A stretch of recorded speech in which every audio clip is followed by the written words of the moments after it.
I am going to tell you a story.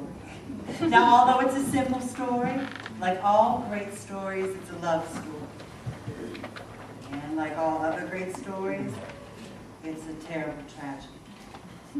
Now, you may think that I'm the center of this story, the main character, so to speak, but I'm not. I mean, true, I glitter more than others, and I admit that I have always craved the spotlight. But the true hero of this story, he was as soft and as quiet as a Chanel suit. His name was Barry. And like all great Americans, he was born in Missouri. I first met Barry Winchell a couple months after I started doing drag. He and his soldier friends must have come down from Fort Campbell, which was about an hour away from the drag club that I was working at. During my performance that night, I could feel someone watching me so intently. You know that feeling you get when someone's staring at you? But I couldn't place it. After my performance, I went out and socialized with the crowd, as I always did. And then I saw Barry. He was the most gorgeous guy that I had ever seen in my entire life. He was tall and muscular and rugged, and he had the most piercing brown eyes. I'll never forget the way he was looking at me the first time I laid eyes on him. He stood up and walked over and introduced himself to me. He had the most sweet southern twang to his voice. Barry and I talked until we realized that the entire club was empty. Talking to him was just so easy. Before he left that night, I hesitantly slipped him my phone number, and much to my surprise, the next day he called and asked me out for dinner. Our first date was something out of a movie. I mean, Barry was truly a perfect gentleman, and whenever I was with him, the whole world just flew by, and I did not have a single care. I really thought that Barry could be the one. I mean, of course, we have to keep our relationship a secret, and that meant I could never visit him on the army base, but whenever he had a spare hour or two, he always managed to come down and surprise me. We were really in love. It was 4th of July weekend when it happened. I was entered in the Miss Tennessee Entertainer of the Year pageant, a title that I had so long coveted. Barry had insisted that he wanted to come down for the pageant, but I told him to spend the weekend with his friends. Him being there was made me so nervous, and I really wanted to surprise him with the crown when I won. That night, my gown was flawless. My talent was the best that I had ever performed it. Now all that was left to do was wait.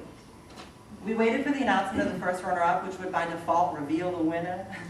Now, I had stood in the front like this with some other girl 3 times in succession over the past 2 years, and each of those times I was crowned. This night was to be no different. Except for the moment my life was changed forever. 60 miles to the northwest, Barry lay sleeping on an army cot. The cake party outside his room had just ended.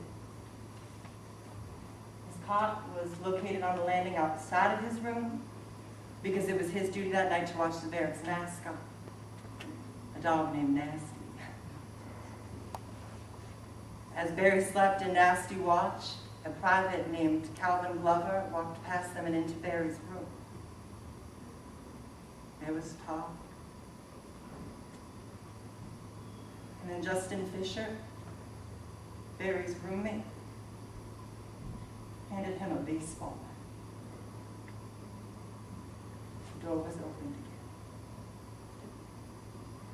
At about the same time that the glittering crown was lowered onto my head, we told you to leave it alone. Why didn't you listen to us, man? This is all your fault. You're a fucking faggot, man. A fucking faggot.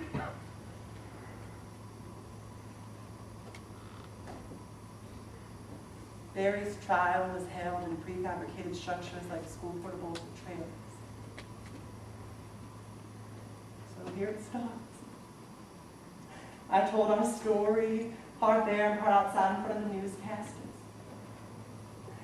I wanted to see Fisher and Glover. I mean, I wanted to know why and how. I wish I would have known. I could have helped him. defended him. You know, I don't know if there's somebody out there that can love me for me, not just bits and pieces of me, but all like Barry did. That is a once-in-a-lifetime